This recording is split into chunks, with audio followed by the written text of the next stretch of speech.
नमस्कार, स्वागत छ कार्यक्रम खोज खबरमा। म पुष्कर खतिवडा। समाजमा भएका हरेक घटनामा हाम्रो नजर। जनताको सूचना पाउने अधिकारको सम्मान हाम्रो अभियान। त्यसैले समुन्नत र समृद्धशाली समाजको यात्रा खोज खबरको अन्तिम अभिष्ट अनि गन्तव्य हो। तपाईँ हामीले सरकारी बजेट दुरुपयोग भएको पटक पटक सुन्दै आएका छौँ।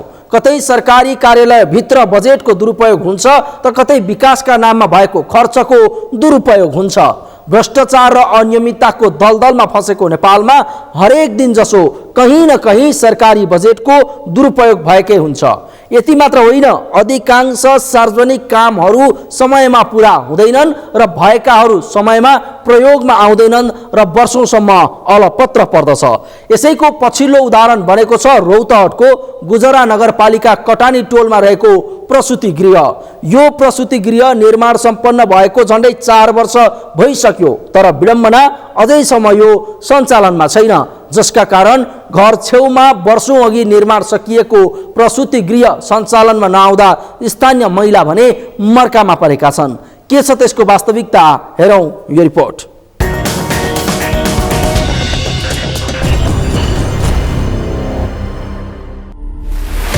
रौतहटको गुजरा कटानीमा सरकारी बजेटको चरम दुरुपयोग।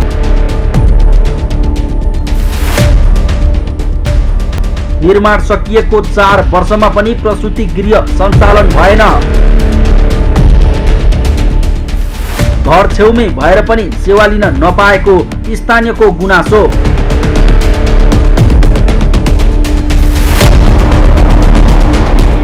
नेपालका विकास निर्माणका काम समयमा पूरा नभएको र पूरा भएकाहरू पनि समयमा सञ्चालनमा नआएको बेला बेलामा देख्नु वा सुन्नु भएको होला।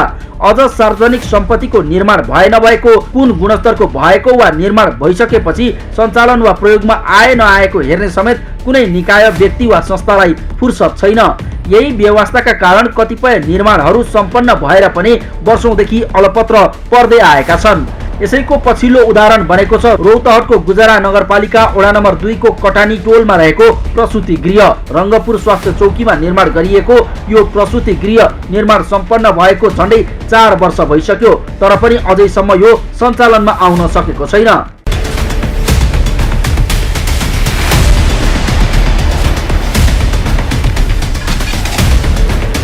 कटानी टोलको रङ्गपुर स्वास्थ्य चौकीमा 4 वर्ष अगावै यो प्रसूति गृह निर्माण गरिएको थियो, तर यो अहिले पनि सञ्चालनमा भने आएको छैन। यसरी घर छेउमै प्रसूति गृह बनेको भए पनि सञ्चालन हुन नसक्दा महिलाहरू सुत्केरी गराउन झन्झट बेहोर्दै अन्यत्र जानुपर्ने बाध्यता छ। नेपालको संविधानले महिलालाई सुरक्षित मातृत्व तथा प्रजनन स्वास्थ्य सम्बन्धी हक प्रदान गरेको छ। मातृत्व र प्रजनन स्वास्थ्यलाई सुरक्षित, गुणस्तरीय, सर्वसुलभ तथा पहुँचयोग्य बनाउनु राज्यको दायित्व पनि हो भनेर उल्लेख पनि गरेको छ। तर पनि गाउँ गाउँमा प्रसूति गृह नहुँदा महिलाहरूले बाटोमा नै बच्चा जन्माउनु पर्ने बाध्यताका कारण महिलाको स्वास्थ्यमा जोखिम सिर्जना भएको स्थानीयहरू बताउँछन्। महिलाहरूलाई सहज र सुरक्षित सुत्केरी गराउने उद्देश्यले दात्री संस्थाको सहयोगमा निर्माण गरिएको प्रसूति गृह सञ्चालनमा नआउनुले स्थानीय महिलाहरू ज्यानको जोखिम मोल्न बाध्य छन्।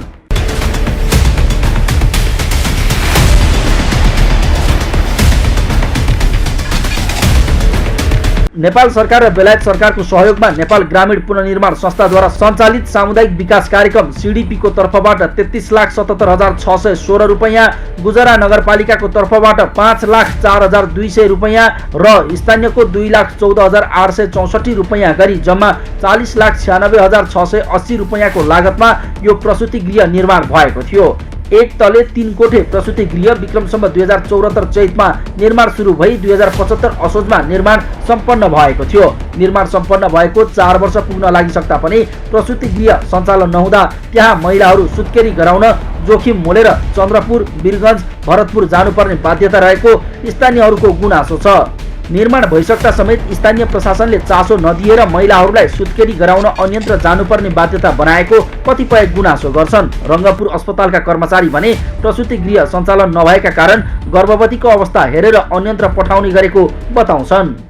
विभिन्न कुराहरूको असुविधाहरू, अब कोही जहाँ रक्सी खाएर पनि आएर हल्ला बवाल गर्न समाज पनि, अनि हामी राति बस्नु पर्यो, त्यसै कारणले सञ्चालन हुँदैन। र व्यवस्थित हुनको लागि यहाँ कम्तीमा एउटा गेटहरूको व्यवस्था गरेर अनि सञ्चालन गर्ने भन्दा भन्दा अब यस्तो मिलिरहेको छ। हजुर यहाँ चाहिँ अब सबैलाई बर्थिङ सेन्टरमै रेफर गरेको छ। अहिले होम डेलिभरीको व्यवस्था पनि हटाइसकेको छ नेपाल सरकारले र समस्या त्यही हो। अब हामी सुरु हुने बित्तिकै उहाँहरूलाई काउन्सिल गर्छौँ अनि बर्थिङ सेन्टर छ यहाँ ठाउँमा तपाईँलाई सजिलो हुन्छ र अवस्था हेरेर रेफर गर्छौँ। जस्तो अब सिजर केस छ भने त्यही सुविधा भएको ठाउँमा पठाउँछौँ अनि नर्मल डेलिभरी छ भने अब चलनियापुर बर्थिङ सेन्टर जहाँ जहाँ सजिलो पर्छ त्यहाँ पठाउँछौँ। राम्रो प्रसुति गृह नहुँदा घरमै असुरक्षित सुत्केरी गराउन बाध्य स्थानीयहरू आफ्नै गाउँमा प्रसुति गृह बनेसँगै यो समस्याबाट मुक्ति पाउने आशमा थिए। प्रसुति गृहको स्थापनासँगै महँगो खर्च गरेर अन्य सहरका अस्पताल जानुपर्ने झन्झट र दुःखबाट छुटकारा पाउने भन्दै दङ्ग बनेका स्थानीय अहिले भने निराश छन्। यस्तोमा जतिसक्दो चाँडो प्रसुति गृह सञ्चालन हुनुपर्ने उनीहरूको माग छ। बनो राम्रोसित बनेपछि हामीलाई सबै थोक सुविधाहरू पाइन्छ। अब आफ्नै घर नजिकै बनो राम्रो सुविधा हुन्छ भनेर हामी पनि खुसी भएको। अहिलेसम्म अब 4-5 वर्ष भएपछि अहिलेसम्म सञ्चालन हुन सकेको छैन। सबैलाई दुःख छ, टाढा छ, जङ्गलको बाटो जानुपर्छ। अब अहिलेसम्म चल्न सकेको छैन। चल्यो भने सबैलाई राम्रो। हामी गरिब दुखीहरू जान सक्दैनौँ टाढा। अटोमा जानु भने 150 तिरेर सबै पुग्नुपर्छ। अब बाटोमा मर्ने हो कि थाहा छैन। अब अहिलेसम्म चल्छ भने चलेन। स्थानीय प्रशासनले चासो नदिँदा गाउँका महिला निर्माण सम्पन्न भएको प्रसुति गृहबाट सेवा नपाएकोमा आक्रोशित पनि छन्। स्थानीय सरकारले चासो दिएर काम नगरेका कारण सुत्केरी गराउन आफूहरू चितवन पुग्नु परेको उनीहरूको आरोप छ। घर नजिकैको प्रसुति गृह सञ्चालन भएको भए राम्रो सुविधा पाउने आश भए पनि 4 वर्ष बित्दा समेत सञ्चालनमा नआउँदा भने निराश भएको स्थानीय बताउँछन्। यो त अब हान्ने हुनुपर्ने सायद यहाँ त यो ठाउँमा त छैन। त्यो त हुनु पर्यो, पहिल्यैदेखि हामी गरेको यो कुरो हो भने गर्दाखेरि त्यो हुनु सकेको छैन अझै पनि। त्यो त हुनु पऱ्यो नि त, यहाँ त गर्नु पऱ्यो। अब यहाँ गरिब दुखी सबै छन् मान्छे हो भने यहाँ त गाउँमा त यहाँ के हो त्यो सेवा यहाँ छैन। त्यो त हुनु पऱ्यो नि यहाँ त। यो गाउँमा त हुनु पऱ्यो नि त्यो सेवा त हुनु पऱ्यो नि। सबैले राम्रो हुन्छ। स्वास्थ्य चौकीमा कार्यरत स्वास्थ्य कर्मीका अनुसार प्रसुति गृह सञ्चालनको लागि जिल्ला जनस्वास्थ्य कार्यालयमा सूचीकृत हुनुपर्छ। तर निर्माण सम्पन्न भएको 4 वर्षसम्म पनि प्रसुति गृहमा कम्पाउन्ड वाल, स्वास्थ्य कर्मी बस्ने क्वार्टर लगायतको सुविधा नहुँदा सूचीकृतमा समस्या छ। प्रसुति सेवा प्रदान गर्ने स्वास्थ्य संस्थाहरूले 24 घण्टा सेवा प्रदान गरिरहनु पर्ने र सो अनुसारको थप संरचना र सुविधा नभएकाले सूचीकृत हुन समस्या भएको जनस्वास्थ्य निरीक्षक भूपेन्द्र चौधरी बताउँछन्। यो प्रसुति गृह सञ्चालनको लागि अब माथिबाट हामीहरूलाई चाहिँ सूचीकृत गर्नुपर्छ होइन सर। अब उहाँहरूले आएर यहाँको पूर्वाधारहरू के कस्तो छ त्यो सुपरभिजन गरेर उहाँहरूले मात्र गर्नुहुन्छ। पुरै यो चाहिँ यस्तो जस्तै कम्पाउन्ड वाल, यसमा अरू पनि भवनहरू स्टाफहरूको बस्नको लागि अनि मात्र यो सञ्चालन हुन्छ। त्यस्तो पूर्वाधारहरू मिल्यो भने उहाँहरूले जिल्लाको हाकिमहरू आएर उहाँहरूले सुपरभिजन गरेर सूचीकृत गर्नुहुन्छ। यता गुजरा नगरपालिकाकी उपप्रमुख रत्न लामाले नगरपालिकाले केन्द्र सरकारसँग प्रसुति गृह सञ्चालनका लागि आवश्यक बजेट पहल गरिसकेकाले अब चाँडै सञ्चालनमा आउने दावी गरेकी छन्। उनले स्वास्थ्य चौकी व्यवस्थित नभएका कारण प्रसुति गृह सञ्चालनमा नल्याएको बताएकी छन्। हामीले चाहिँ अब गुजरा नगरपालिकाको बजेटबाट चाहिँ नभ्याउने भएको हुनाले चाहिँ तपाईँको स्वास्थ्य मन्त्रालयबाट यसपालि पनि त्यहाँनिर कम्पाउन्ड वालको लागि अनि प्रसुति गृहको लागि तपाईँको कर्मचारी बस्नको लागि अब रुमहरू भयो होइन, त्यहाँ अब व्यवस्थित नभएको कारणले पनि सञ्चालनमा नल्याएको। अब छिट्टै नै सञ्चालनमा ल्याउने हामी पनि एकदम तत्परमा छौँ। यसरी निर्माण सम्पन्न भएको 4 वर्षसम्म पनि प्रसुति गृह सूचीकृत नहुनु र सञ्चालनमा नआउनुमा त्यस क्षेत्रका स्थानीय जनप्रतिनिधि, सरकारवाला लगायत सबै सम्बन्धित निकाय दोषी छन्। तर विडम्बना उनीहरूको व्यवस्थाको शिकार र सबैभन्दा बढी मार भने आर्थिक रूपमा कमजोर समुदायका महिलाहरूलाई परेको छ, जसका कारण स्थानीय विपन्न महिलाहरू घर छेउमै प्रसुति गृह भएर पनि टाढाको अस्पतालमा लैजाने एम्बुलेन्स खर्च, औषधि उपचार खर्च बेहोर्न र ऋण खोज्न बाध्य छन्। ब्युरो रिपोर्ट, खोज खबर।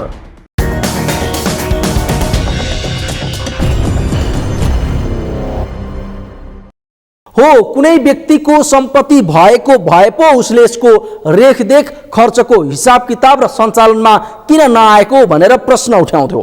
तर सार्वजनिक सम्पत्तिको निर्माण बने नबनेको सञ्चालनमा आए नआएको कसले हेर्ला र?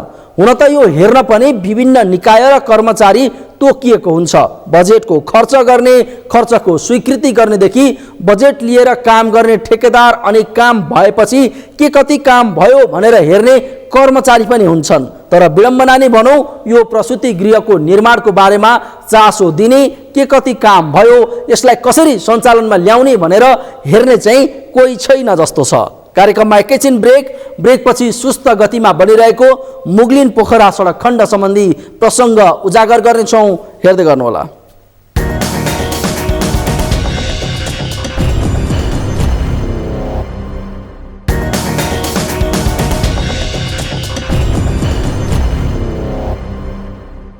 ब्रेकपछि स्वागत छ। कार्यक्रम हो खोज खबर। नेपालमा अधिकांश सार्वजनिक सम्पत्तिको निर्माण गर्न जनप्रतिनिधि, सरकारी कर्मचारी वा कुनै पनि सरकारवाला निकायको खासै चासो हुँदैन। राज्य र जनताको काम गर्ने भनेरै चुनिएका जनप्रतिनिधि र नियुक्ति लिएर राज्यको तलब खाने सरकारी कर्मचारी अनि समयमा काम गर्छु भन्ने ठेकेदार सबै सेटिङमा बस्ने र समयमा काम नसक्ने परिपाटी छ। यसको सिधा असर विकास निर्माणको कामको गतिमा पर्दछ। यसैको एक उदाहरण बनेको छ गण्डकी प्रदेशको लाइफलाइन मानिने पृथ्वी राजमार्गको मुगलिन पोखरा सडक खण्ड। यो सडक खण्ड विस्तारको गति यति सुस्त छ कि बयान गरी साध्य छैन। पुरै 1 वर्षमा यसको लक्ष्यको 1% मात्र काम सकेको छ। आखिर के छ त्यसको वास्तविकता, हेरौँ यो रिपोर्ट।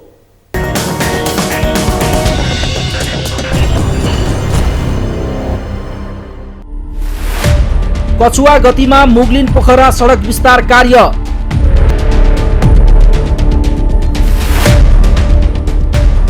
सम्झौताको पहिलो वर्षको प्रगति केवल 1%। चाइनिज कम्पनीको भर पर्दा काम सकिनेमा शङ्का।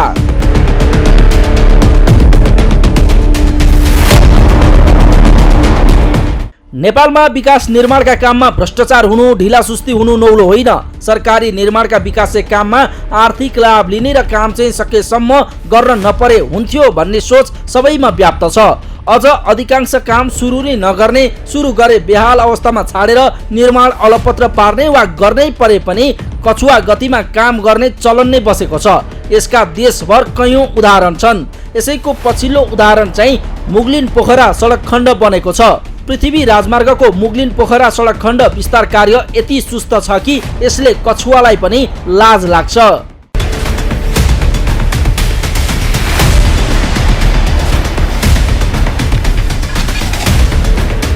गण्डकी प्रदेशको लाइफलाइन मानिने पृथ्वी राजमार्गको मुगलिन पोखरा सडक खण्ड विस्तार कार्यले गति लिन सकेको छैन। विस्तार कार्यमा साना ठुला बजार क्षेत्र हटाउने, रुख काट्ने, विद्युत पोल हटाउनेदेखि प्राकृतिक स्रोतमा स्थानीय पालिकाको दाबीसम्मको चुनौती देखिएको छ।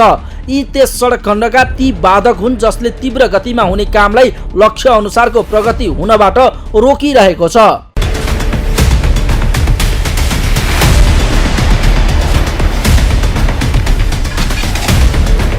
मुगलिनबाट करिब 16 किलोमिटरसम्म 2 लेन र त्यहाँबाट पोखरासम्म इन्टरमिडिएट लेन विस्तार गरिएको राजमार्गलाई गत आर्थिक वर्षमा 4 लेनमा विस्तार कार्य अगाडि बढाइएको छ। आर्थिक वर्ष 2085-86 सम्म सडकको स्तर उन्नति गर्ने गरी ठेक्का सम्झौता गरिएको करिब 1 वर्ष भयो। तर विडम्बना 1 वर्ष बितिसक्दा पनि यसको कामको गति भने यति सुस्त छ कि यही गतिमा काम अघि बढेमा 2 दशकमा पनि काम नसकिने लक्षण देखिन्छ।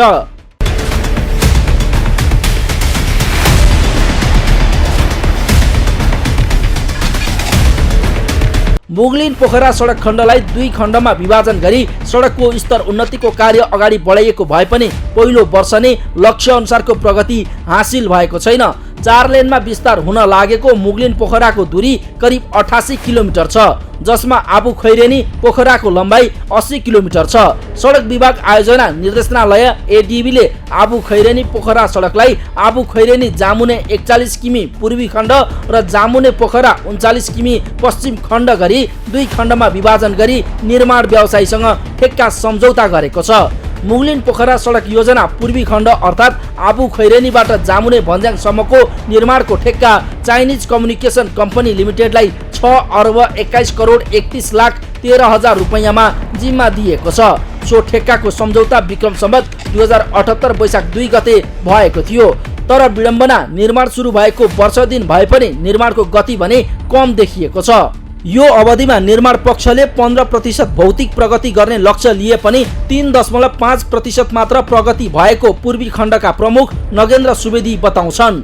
यसमा हाम्रो लौ 505 वटा चाहिँ संरचनाहरूलाई हटाउने भनेर हामीले मन्त्री परिषदबाट निर्णय गरेरै अनि अगाडि बढेका हौँ होइन। यो दमौली र डुम्रे बाहेकका सबै ठाउँको चाहिँ हामीले हाम्रो मूल्याङ्कन समितिबाट जुन प्रमुख जिल्ला अधिकारीको संयोजकत्वमा त्यहाँबाट निर्णय गरेर लगभग 7,50,00,000 बराबरको क्षतिपूर्ति रकम निर्धारण गरेका छौँ र त्यसको अलमोस्ट हामीले 60% पे गरिसकेका छौँ। ती बेला चाहिँ हाम्रो सामान्य रोड मेन्टेनेन्सहरू भइरहेको छ भने खन्ने काम चाहिँ सडक चौडा गर्ने काम चाहिँ हामीले अलिक पछिसम्म पनि गर्दै थियौँ। तर यो बर्सातको कारणले झन् जोखिमयुक्त हुने भएको भएर चाहिँ त्यो रोकिएको छ।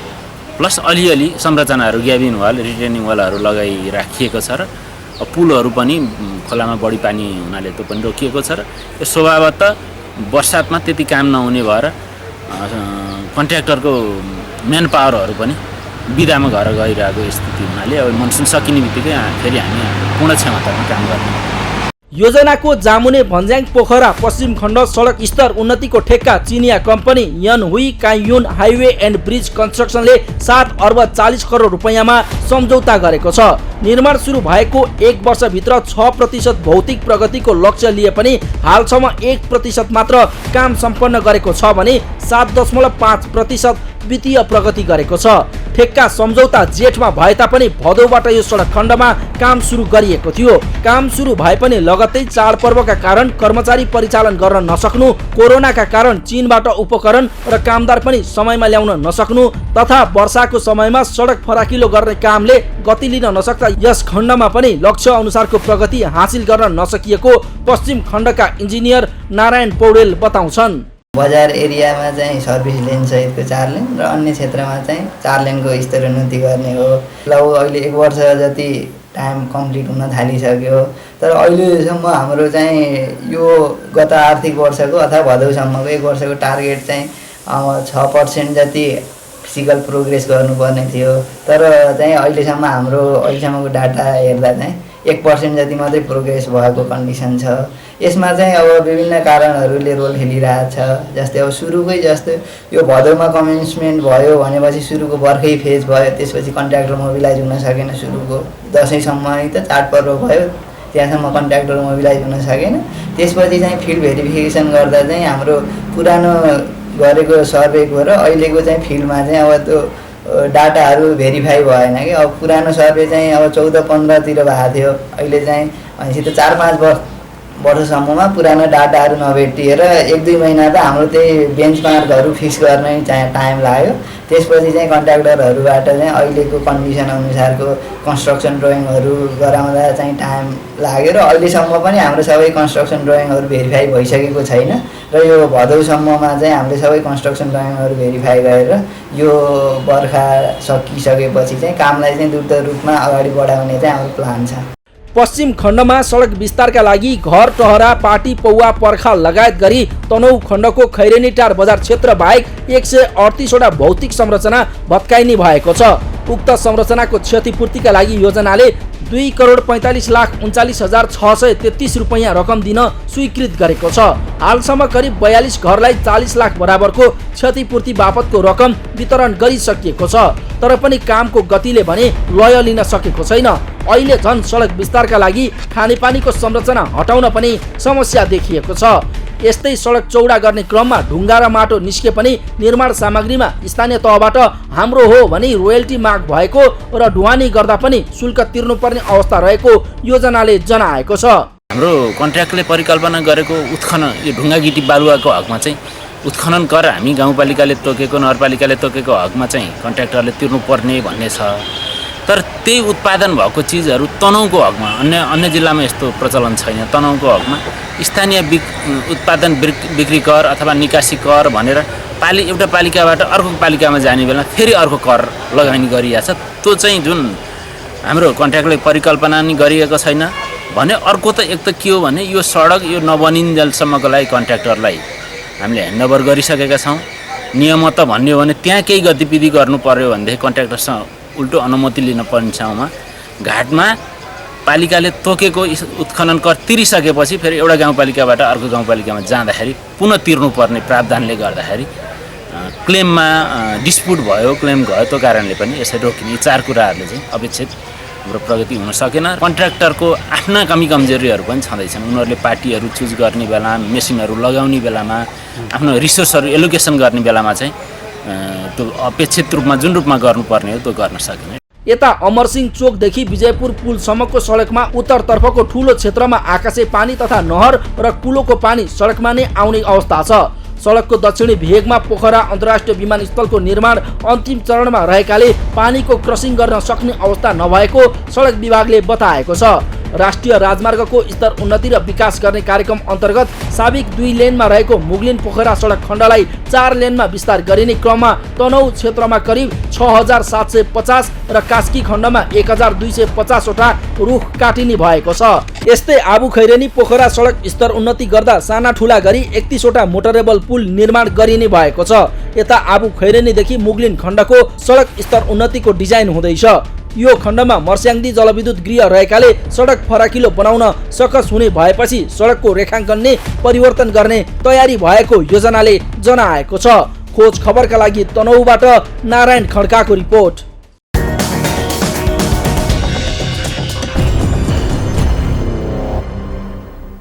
हो गण्डकी प्रदेशको लाइफलाइन मानिने पृथ्वी राजमार्गको मुगलिन पोखरा सडक खण्ड विस्तार कार्यले गति लिन सकेको छैन। चिनिया कम्पनीले पाएको ठेक्कामा सुरु भएको कामको गति केवल वर्ष दिनमा 1% छ। विस्तार कार्यमा साना ठुला बजार क्षेत्र हटाउने, रुख काट्ने, विद्युत पोल हटाउनेदेखि प्राकृतिक स्रोतमा स्थानीय पालिकाको दाबीसम्मको चुनौती पनि छ। तर ठेकेदारले लक्ष्य अनुसारको प्रगति गर्न नसक्दा र यही गतिमा काम भए 7 वर्ष त परको कुरा 2 दशकमा पनि पुरा हुनेमा शङ्का छ। हवस् त आजलाई कार्यक्रम खोज खबर यति नै। कार्यक्रम खोज खबरका विषयमा कुनै प्रतिक्रिया छन् भने हामीलाई खोजखबर@sagarmatha.tv मा इमेल गर्न सक्नुहुन्छ अथवा फोन नम्बर 01570 60 74 मा फोन पनि गर्न सक्नुहुन्छ। लुकेका र लुकाएका खबर निरन्तर जारी छ। नेपालको पहिलो न्युज च्यानल सगरमाथा टेलिभिजन हेर्दै गर्नुहोला।